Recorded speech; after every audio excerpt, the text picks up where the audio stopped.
Welcome to True Crime and Coffee Time, where in 2024 we are doing all things for the ladies. I'm making a strawberry cheesecake coffee and diving into Janie Lou Gibbs. Born December 25th, 1932, but Christmas did not do her any favors because she was not holly and jolly.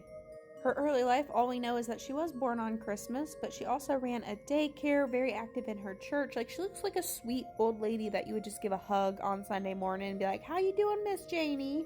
She was married to her husband, Marvin, for quite some time before crime started happening. After 18 years of marriage in 1965, she started her killing spree by murdering her husband, Marvin.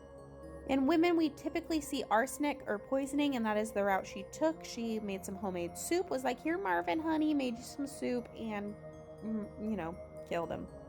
They chalked it up as his death being related to his liver, didn't really research it. She got life insurance money and even donated some of that money to her, you guessed it, church, holy woman.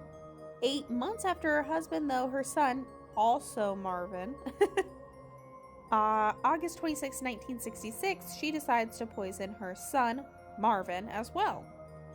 At this time, they kind of assumed he inherited this liver disease from his father, and that's what killed him as well. There was no suspect of Janie. Again, she was so sweet. They didn't assume it was her. Again, gets that life insurance, donates a part to the church again. January 23rd, 1967 rolls around, and her son, Melvin, very confusing, also kicks the bucket.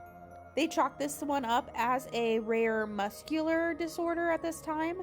I think he was 16 around that age when it occurred. She had one son left at this time. This is a curveball, not like any other name. It was Robert. He was 19 and he was having kids of his own, and she was delighted. She's like, look at her. She looks like a great cozy grandma. She was so happy to be a grandma. Him and his wife had a son, and it was her grandson, and his name was Raymond. Raymond was about a month old when he started getting sick and passed, and his father passed as well. So Raymond and Robert are both gone at this point. And that's when they started getting suspicious, because this was a healthy 19-year-old boy and a 1-month-old baby. They were both very healthy. There's no previous diseases in this circumstance, so something is up. That is when they start exhuming the bodies, doing, autopsy, and finding arsenic. Oh no.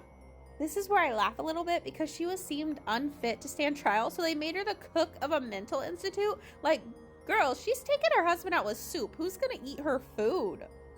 She was later kind of deemed fit to stand trial, so she did stand trial. She got 5 life sentences for the 5 murders she did commit. She remained in prison until 1999 when she got a diagnosis of Parkinson's disease. And she was released to the custody of her sister, and I believe it was about 2010 is when she did pass in a nursing home in Georgia. So she killed 5 people for the motive of life insurance money. There was no crime previously, so I don't know, maybe they were going into money issues. Maybe she just had a moment where she just felt like she needed to give to the church.